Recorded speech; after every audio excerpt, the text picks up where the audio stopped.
All right, so this is the latest I've woken up in a long time because last night was my first gig of the year.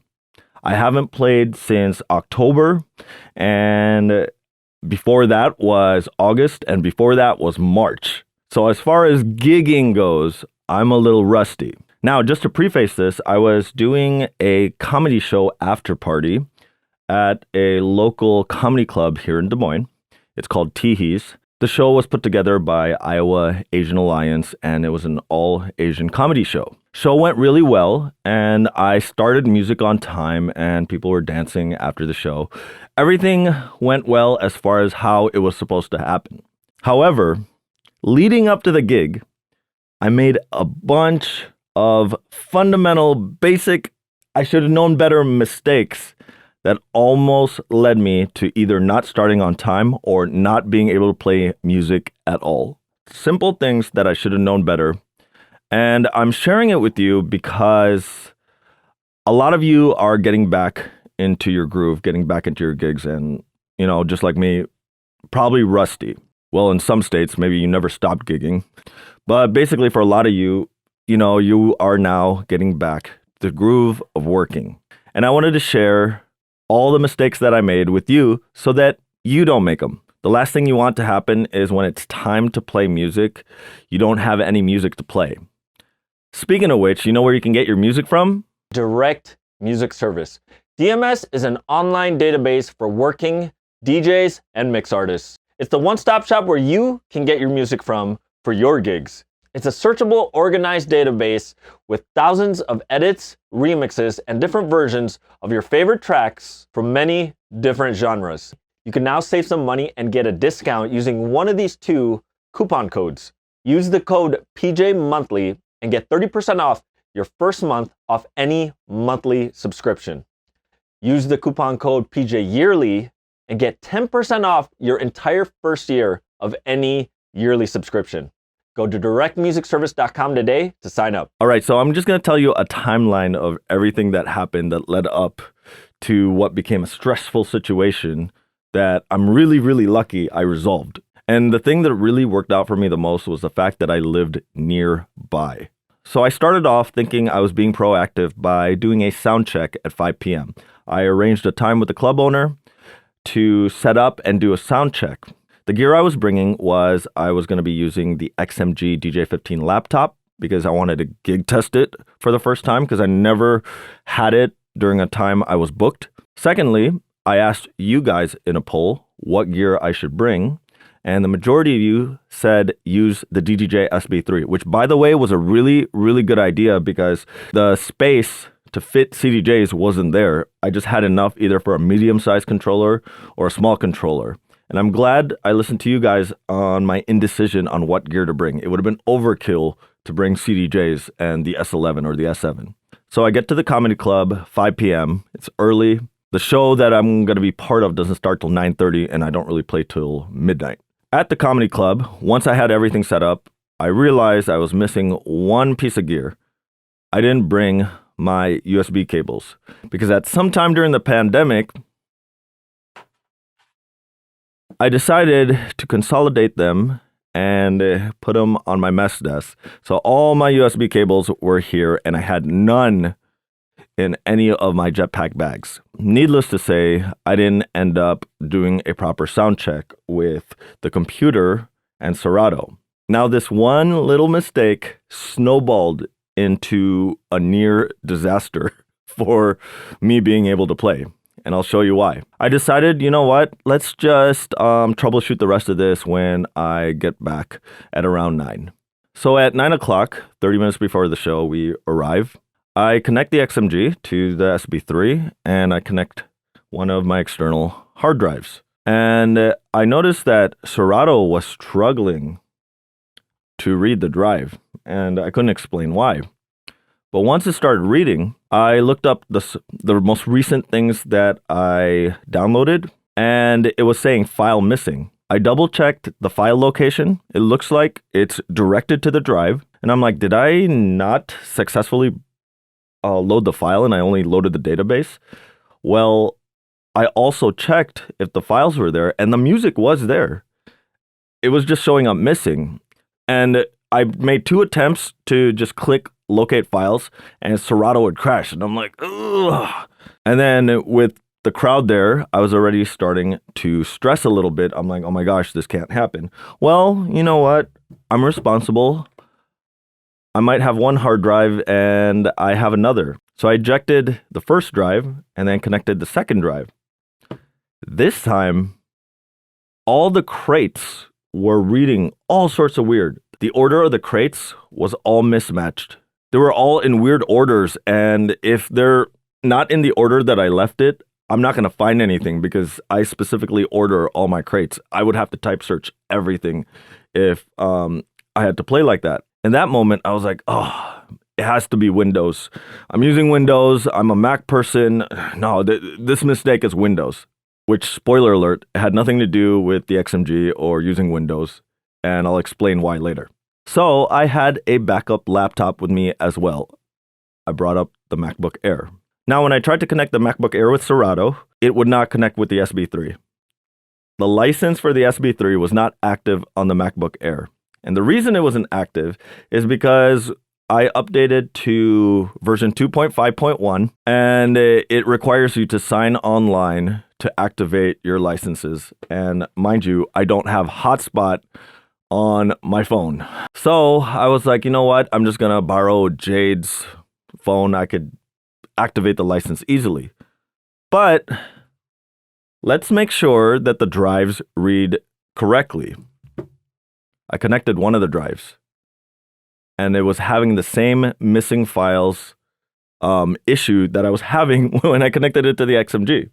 So I didn't want to take a risk again trying to locate file with Serato crashing or just taking too long.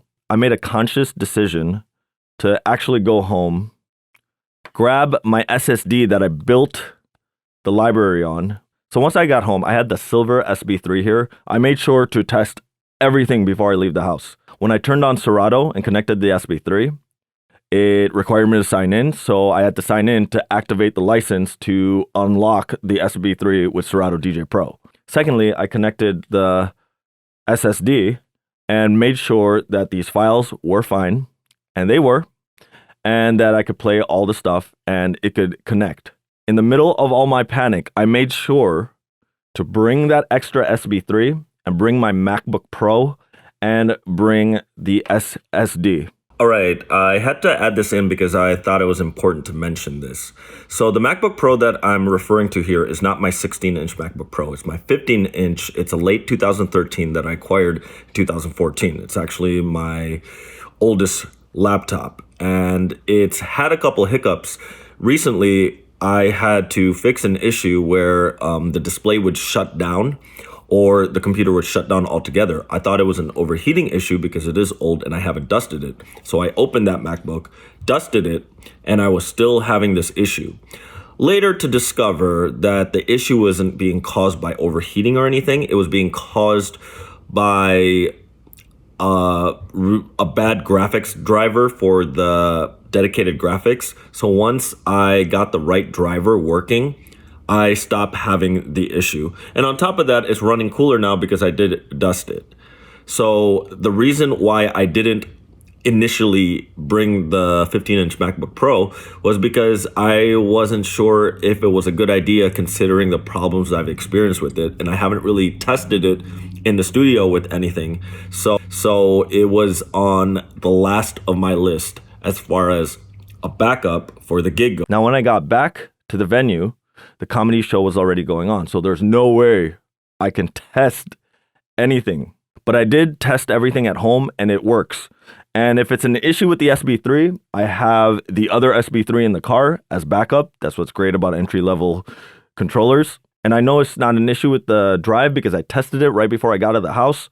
And I have a computer that should work, which I remind you, this is external drive number 3, and this is backup laptop number 3. So when 12 o'clock hit, they played background music. I connected the MacBook Pro to the SB3 with the SSD, and within 1 minute, I was ready to play and played.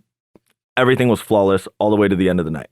So let me tell you all the lessons that I learned from this experience that I'm glad I made these mistakes, even though they're kind of embarrassing to share because I should have known better.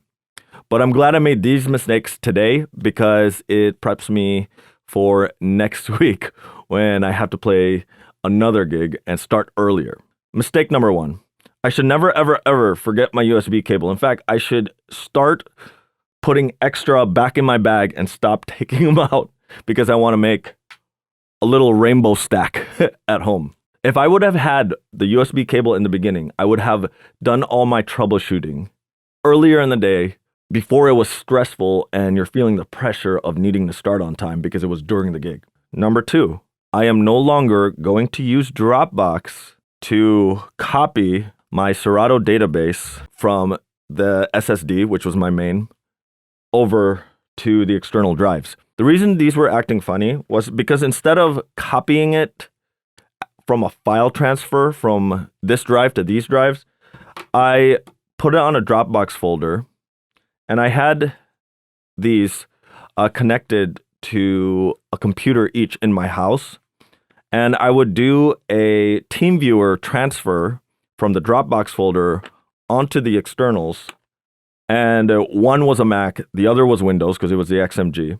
And that transfer using Dropbox did some changes to the Serato database that made it read really, really funky once I opened it on Serato. And I can tell which one was which. The one that was giving me lost files, that was the one connected to the Mac.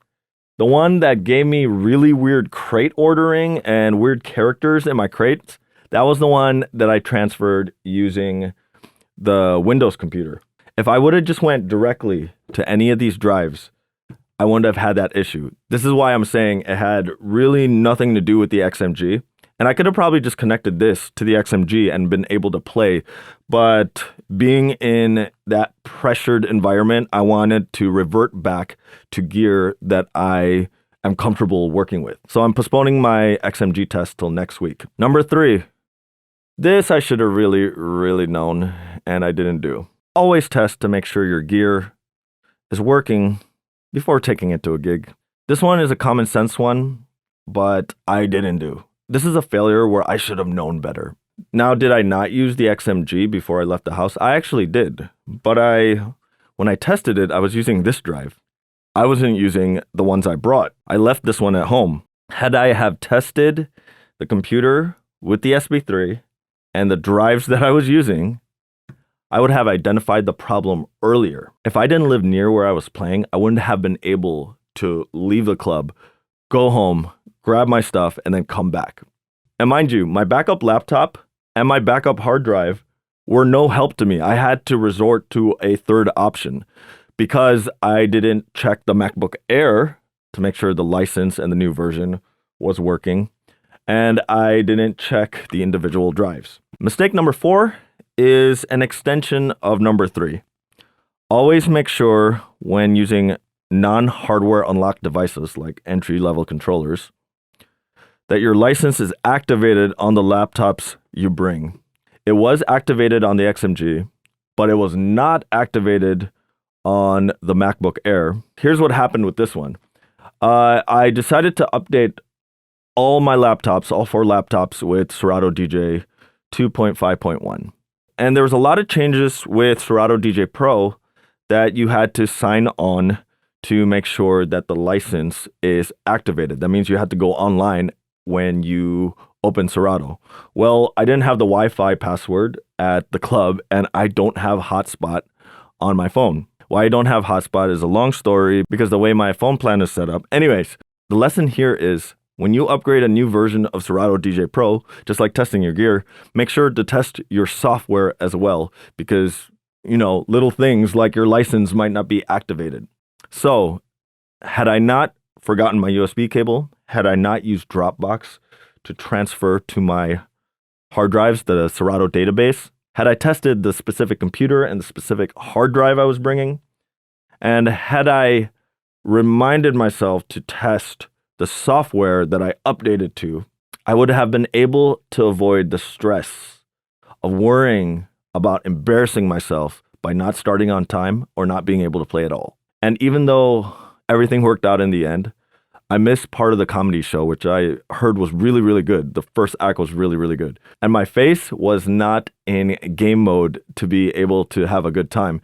When I sat down, some of the comedians were picking on me because I just had this face where I wasn't laughing at the jokes. But thankfully, they were so funny that I was able to lighten up as they picked on me and actually got me in the mood. And I forgot about all the stress that I was having earlier that night. So hopefully this helps a lot of you who are starting out your gigs again. All right, well, if you got any questions, comments, or anything to add about the topic we talked about today, be sure to leave them in the comments section below. Would love to hear your thoughts, answer any questions, or learn anything new that I didn't cover in this video. If you like this video, please smash that like button. And if it's your first time here and you found this video useful, please click that subscribe button. And don't forget to click that little bell icon so you get a notification the next time I upload a video. Want to see my live stream shows where I switch up the type of gear I use? Be sure to add me on Twitch. All right, really appreciate you guys for watching. Thanks, take care, stay healthy, and may the force be with you always.